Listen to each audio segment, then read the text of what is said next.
Doctor Farrukh Salim साहब आपसे जानना चाहें, आपने खुर्शीद शाह साहब को भी सुना, दीगर अपोजिशन के लीडरान भी कहते हैं हम जेल जाने को तैयार हैं लेकिन मईशत को ये बेहतर कर दें, आवाम को रिलीफ दे दें। IMF का आज नया प्रोग्राम आ गया, जो प्रायर एक्शंस थे क्या हम वो ले चुके और इस प्रोग्राम के साथ कोई नई कंडीशंस आएंगी? देखिए, एक तफरीक कर लेनी चाहिए एहतसाब और डर और खौफ फैलाने में। एहतसाब करप्शन परसेप्शन इंडेक्स एक छपता है जिसमें सारी दुनिया को रेट किया जाता है कि करप्शन किन ममालिक में सबसे कम है, और वो स्वीडन, नॉर्वे, कनाडा, सिंगापुर जो ममालिक आते हैं यहाँ करप्शन सबसे कम है, वहाँ सबसे ज़्यादा इन्वेस्टमेंट होती है, सरमायाकारी सब उन्हीं ममालिक में होती है, यहाँ पे करप्शन लेवल नीचे है। अब एक दूसरी चीज़ है डर और खौफ फैलाना, बिजनेस कम्युनिटी के अंदर डर और खौफ फैलाना। ये पाकिस्तान में मुझे नज़र आ रहा है कि डर और खौफ एक फैला हुआ है, और वहाँ पे बुनियादी असूल ये होना चाहिए कि जितनी तेज़ी से मईशत का पहिया घूमेगा उतनी तेज़ी से ख़जाना हुकूमत का टैक्सेस से भर जाएगा। तो फोकस होना चाहिए मईशत के पहिए के ऊपर, वो तेज़ी से चले। हम फोकस कर रहे हैं टैक्सेस के ऊपर, और उसके नतीजे में जो मईशत का पहिया है वो कुछ सुस्त होता चला जा रहा है। तो डर और खौफ हुकूमत को नहीं फैलाना चाहिए। एहतसाब कोई इवेंट नहीं है, वो तो चलना चाहिए और मुसलसल चलना चाहिए, और वो हुकूमत से इंडिपेंडेंटली चलना चाहिए। ये खुद मुख्तार भी हो, गैर जानिबदार भी हो, और उसमें काबिलियत भी हो।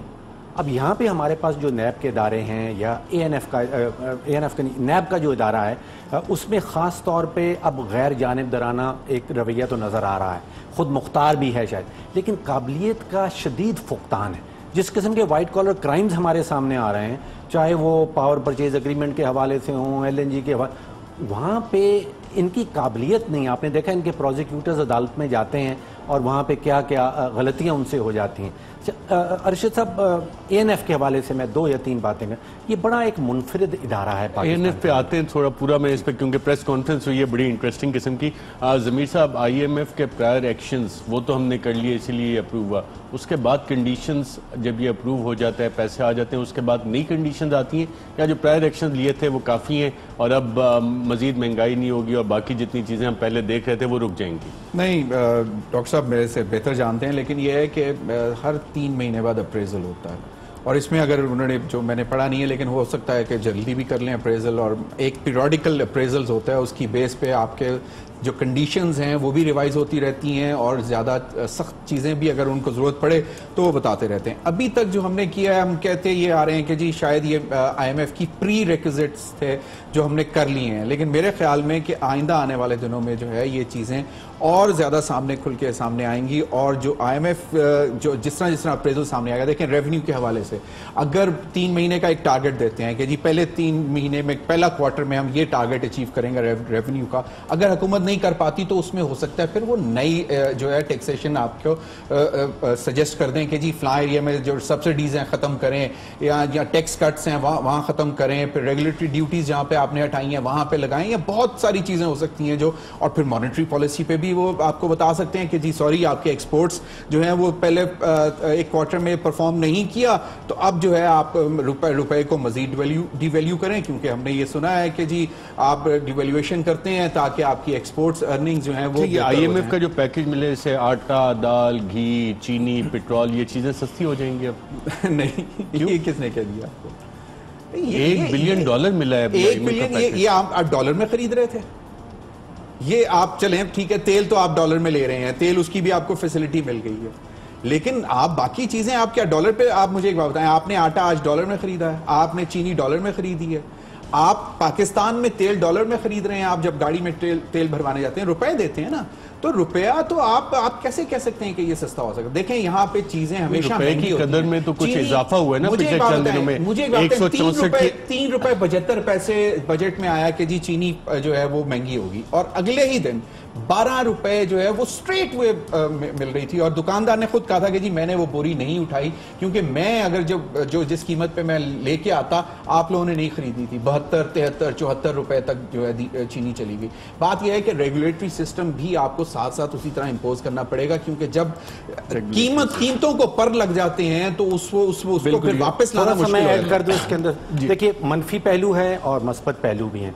महंगाई मेरे तखमीने में मज़ीद बढ़ती चली जाएगी IMF के पैकेज के अंदर। जो हमारी GDP की शरह है, जो हमारी मजमूई पैदावार की शरह है, वो गिर जाएगी। 5-6% हुआ करती थी, मेरे ख्याल में अब वो 2.5% से ऊपर नहीं जाएगी। मेरे ख्याल IMF की अपनी जो प्रोजेक्शन है, मैं देख रहा था, वो 2.4% है। लेकिन मस्बत पहलू उसका ये है कि जो डॉलर का शदीद संगीन किस्म का फुकदान हमने देखा है, वो ख़त्म हो जाएगा। वर्ल्ड बैंक का एक दरवाज़ा खुल जाएगा, एशियन डेवलपमेंट बैंक का दरवाज़ा खुल जाएगा। अगले कुछ ही महीनों में आप देखेंगे रुपए की कदर बेहतर होगी, ये मैं नहीं कह सकता हूं, क्योंकि उसका बुनियादी प्रेशर जो है 3-4 दिन में तो हम देख रहे हैं कि ये काम ये हो रहा शॉर्ट टर्म है ना, एक हफ्ते में 7 रुपए इंप्रूव हुआ है। लेकिन जब तक हमारी एडजस्टमेंट है, देखिए, जब तक हमारी इंपोर्ट्स जो हैं वो 60 अरब तक रहेंगी और एक्सपोर्ट 24 से नहीं जाती, तो वो 36 अरब का जो प्रेशर है वो तो रुपए के ऊपर रहेगा। लेकिन अब कुछ महीनों में आप देखिएगा कि हम यूरो बॉन्ड में चले जाएंगे, सुकुक आने लगेगा, एक चाइनीज बॉन्ड की बात हो रही है, तो वो जो डॉलर का फुकदान है वो मेरे नजदीक, तो इसका मतलब है फिर डॉलर थोड़ा सा मजीद इस्तेहकाम आ जाएगा रुपए में। उतार चढ़ाव हमें नजर आता है कि 5 रुपए के रुपया जरा मुस्तहकम हो जाएगा। रुपया बड़ी दिलचस्प बात रहेगा। दिलचस्प बात यह है कि अभी कहते हैं कि जी क्वांटिटी वाइज जो है हमारी एक्सपोर्ट्स बढ़ गई हैं और रुपए वैल्यू में देखें कितना इजाफा है। तो आप 200 रुपए फी डॉलर कर दें और रुपए में कमाते रहें, रुपए बढ़ाते जाएं, रुपए में आप मजे करें, एक्सपोर्ट्स बढ़ती जाएंगी। राइट। बैरिस्टर शहजाद अकबर साहब, ये तो सारी मईशत है और इसका अपोजिशन का कहने के हिसाब से भी ताल्लुक है, लेकिन कुछ चीज़ें चल रही हैं जिसमें कि नज़र आता है कि जनाब एक के बाद एक का नंबर है। शहबाज शरीफ साहब को आमदनी से ज़्यादा असासे बनाने पर नैब ने कल फिर बुलाया हुआ है और इनके साहबजादों का TT वाला केस भी, जिसका आपने पहले जिक्र किया था, ये कितना संगीन केस है और जो बेनामी एक्ट आप लेके आए उसका भी इतलाक इस पे होगा या नहीं होगा? देखिए अरशद, मैं अभी थोड़ी देर पहले आपके प्रोग्राम से पहले एक और प्रोग्राम पे आज उन्होंने बड़ा एक एक्सक्लूसिव इंटरव्यू दिया, जिसे प्राइम मिनिस्टर साहब अक्सर वो कहते होते हैं फ्रेंडली मैच था वो, जिसमें उन्होंने बड़ा आसानी से कुछ बातें फरमा दी कि उन्होंने एक ही इंटरव्यू में ये भी कहा कि इस मुल्क के जो अवाम हैं वो उनके बच्चों की तरह हैं और उनकी वेलफेयर का फलाह